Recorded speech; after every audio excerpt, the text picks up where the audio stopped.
கீதங்களை பாடச் சொல்லலாம் தென்றலை அஞ்சல் ஒன்று போடச் சொல்லலாம்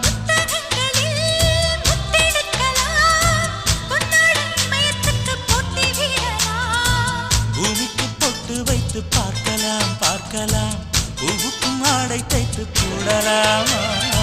சூரிய